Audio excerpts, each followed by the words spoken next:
অন্তর্বর্তীকালীন সরকার, আমি আগেও বলেছি, এটা কিন্তু বাংলাদেশের সরকার না, এটার নাম দিয়েছি আমি বিদেশি সরকার। কারণ ডক্টর মোহাম্মদ ইউনূস 4টা দেশের নাগরিক এবং এই উপদেষ্টা পরিষদ এবং ওনার সহযোগী 17 জন আছে বিদেশি নাগরিক। একমাত্র প্রেস সেক্রেটারি গুহার থেকে বেরোইছে। আপনারাও চিনত না, আমারও চিনত না, কামাল ভাইরাও চিনত না, আমরাও চিনতাম না। ঘটবে এটা বলতেছি। আপনি ইতিমধ্যে লাখখানেক টাকা পাচার হয়ে গেছে, লাখ কোটি টাকা পাচার হয়ে গেছে।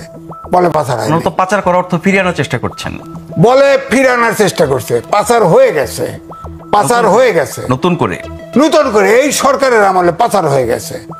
এখন এই সরকারের আপনার দেখেন না এপিএস দুইটা ধরা খাইছে, প্রত্যেকটা মিনিস্ট্রি থেকে একটা করে ছাত্র বসিয়ে দিছে। রেলওয়েতে 3টা ইন্টারমিডিয়েট পাস ছাত্র ওখানে নিয়োগ দিচ্ছে ডক্টর মোহাম্মদ ইউনূস, এবং তারা সব রেলওয়ের জায়গা টাকা সব লিস্ট দিয়ে টিকিট ফিট ব্ল্যাক করে রেলওয়েকে অচল করে দিচ্ছে। তো এখন এই জন্যেই দেশটা কিন্তু কোনো দিকে ঠিক নাই। আপনি দেখেন সময়ের চেয়েও কম 3.3% জিডিপি বাংলাদেশে হয় নাই।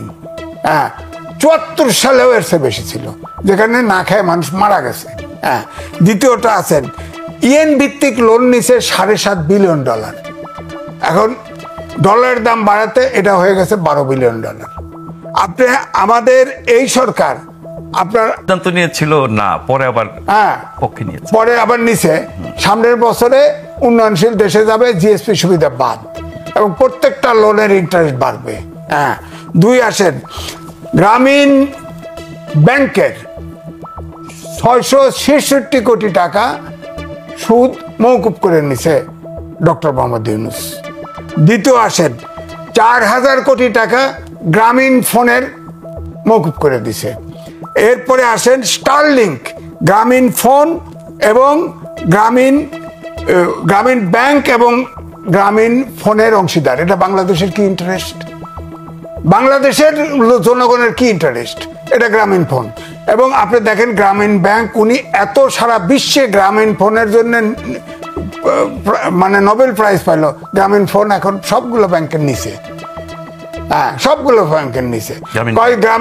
গ্রামীণ দরিদ্র মানুষের দারিদ্রতা বিমোচন, ওনার গ্রামীণ ব্যাংকের লোন যে নিছে তার কিন্তু দারিদ্রতা বিমোচন হয়নি। তার ঘর বাড়ি ছাগল ভাড়া সব বিক্রি করতে হয়েছে।